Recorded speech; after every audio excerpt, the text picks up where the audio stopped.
We had an earlier entry from the Department of Treasury. Now we have a second entry from the Department of Treasury, this one from the Bureau of Alcohol, Tobacco, and Firearms.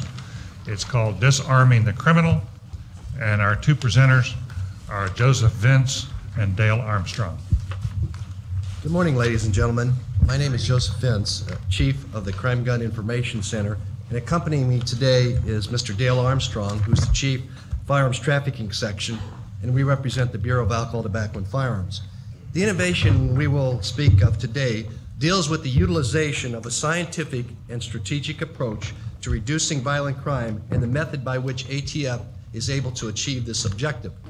In the late 1980s, I chaired a study for ATF on our enforcement effectiveness in dealing with career criminals. As a result of this study, we believed that in the same manner in which manufacturers diagnose production problems and researchers discover medical breakthroughs, we could examine crime problems and devise an overall crime strategy that would effectively and efficiently apprehend violators and prevent future occurrences in a strategic and scientific manner. The product of this endeavor produced ATF's Firearms Enforcement Division Program Evolution Cycle.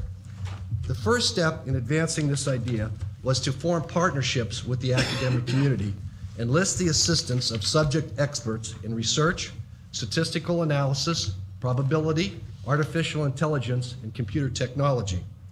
Since ATF is the largest collector and possessor of data concerning a firearm used in criminal acts in the United States, the information was readily available and computer accessible.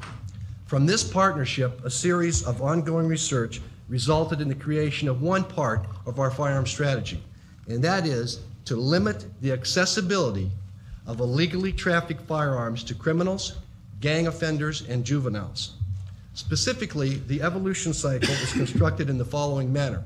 At the top of the cycle is our data warehouse, and from this we conduct data mining.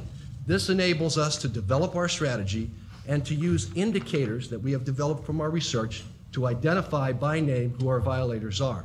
This enables us then to provide computer software to our agents in the field who work with local and state police to go out and target these offenders. We then form an implementation plan. We give it to our field managers who go out and have informant results. But our cycle doesn't stop there. It continues as we drive the information from the enforcement results into the data warehouse and continue the cycle so we can adapt it to the way criminals adapt their crime. The two replicable aspects of the program are that, one, any city can work with ATF, and if they reduce the amount of illegally trafficked guns in their community, they will bring down violent crime. And that, two, that the evolution cycle can also be employed by state and local agencies to identify criminals so they can target their resources most effectively. Truly, this is the best bang for the buck, and the early indications of our success have been enormous. I would like Mr. Armstrong now to tell you about our performance measures. Thank you. The program's essence, in general, comprehensive crime gun tracing, coupled with new technology, focuses our limited resources against those people who are trafficking firearms to the criminals in the cities. So often you hear of programs that are targeting the actual people that are committing the crimes, and while that's important, this focuses on reducing crime by getting at the source of the firearms, taking the firearm out of the equation. For a long time, and historically, law enforcement has reported the impact of enforcement initiatives by stating the total number of cases and defendants they produce each year. This was really a measure of the output, not of the impact of the program. So what we've done here is not only come up with an innovation as to how we address it, but also as to how we measure it. And this year, of course, we have to under the Government Performance and Results Act, and that's partly why we went to this measure. So now, instead of reporting the total number of cases and defendants, we look to see, we measured things, for example, how does this program work? What's the program's ability to reduce armed violent crime, the future incidents of armed violent crime? We measure, one, the number of future firearms-related crimes prevented, and two, the crime-related cost savings to the American public. In fiscal year '96, we show that 53,000 firearms-related crimes, future crimes, were prevented by this program at a cost of $38 million we saved the American public. First 3 quarters of this year, 79,000 firearms-related crimes, $64 million in savings to the American public. We also gauge the success of our program and how well we get the message out to state and locals. One way to measure that is the number of crime gun trace requests we receive into the tracing center. In 1995, we had 79,000 traces when we started the program. 96, 116,000, and this year we topped 191,000. So that's a huge increase. And the final way we demonstrate this is through anecdotal case information. We describe the type of case we're talking about, and we've got hundreds of cases that involve thousands of firearms being illegally trafficked. Thank you. Questions? Jack Rosenthal. Mr. Vince, you described software that you developed for relationship with local agencies. Could you describe that, how it works and how they use it? Yes, it's used together, and it has to be a coordinated effort. Otherwise, you would have same agencies or law enforcement agencies in the same locale working on the same individual, so it has to be coordinated. But what we do is we use these indicators to pull the information out that identifies who the violators are by name, where they are acquiring the firearms for illegal trafficking, where they're taking them to and who they're selling them to, and who their associates are. We send this data out. Right now we're sending it out. Pretty soon it'll be online in February, and actually give this to the people in the field and to each of our divisional offices to use. And what's the software? They share the information with the locals. Right. It's going to be on an Oracle database that'll be online. It'll go into one of our mainframes, and they'll take it off of that. The software identifies the different illegal trafficking patterns, so you can pick these up to see what the... So if I'm a police chief in Gresham, Oregon, Right.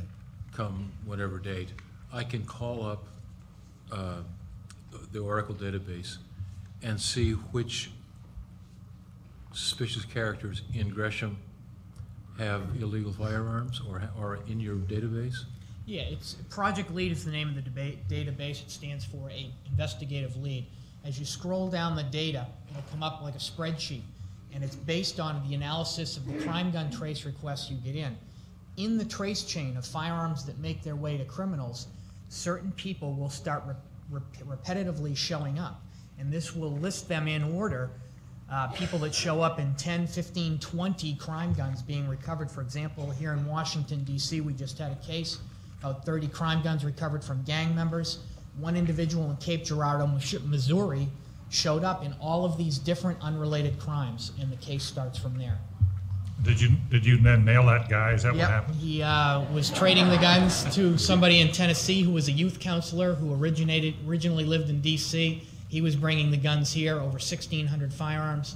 He just got sentenced to 6 years. Case took about a year to prove. Barbara Roberts.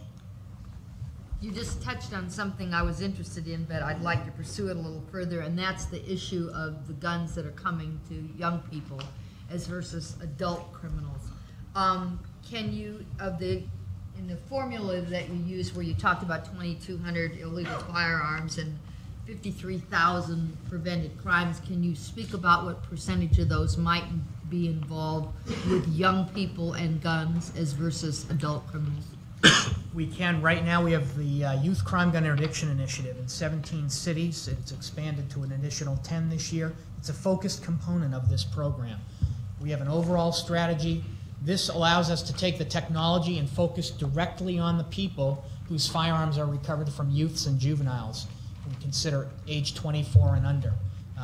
We're doing that in a number of cities now, and we have a number of cases. In fact, that one case that I just spoke of, all of the people that the firearms were recovered from were youths and juveniles, and it's put a serious dent in the availability of black market firearms here in D.C.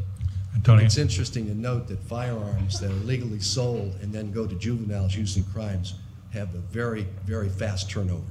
And they're using semi-automatic 9mm high-capacity magazine firearms. Antonio.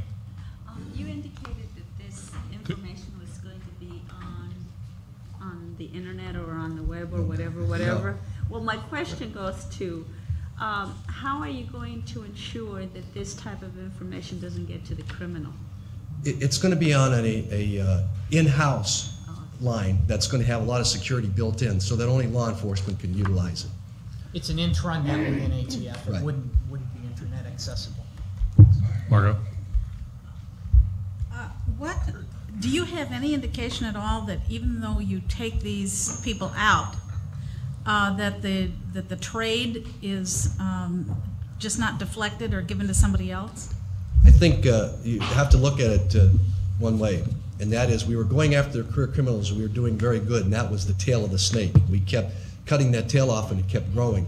Now we're going after the head, which is the traffickers who supply the guns, and our studies have shown that's what's going on.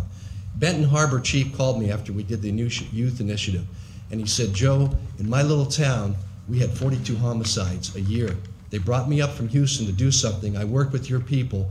We did 4 trafficking cases. We took the guns off the street. Now my homicide rate is 2. And I think that's the most compelling argument for that. Don? You said you just suggested that you were going after the tail, and now you're going after the head. Aren't you really going after the middle of the snake, and the head is still there? Well, I don't believe that. I think I mean, in terms of the overall problem with the firearms. Well, again, if you reduce the availability of guns, you can't do a drive-by with a knife. If you take that out of there, the lethality of firearms are such, that's what drives up your crime. People are much braver with firearms, and if you have... Oh, I'm just asking a more fundamental question about guns, which your program doesn't address.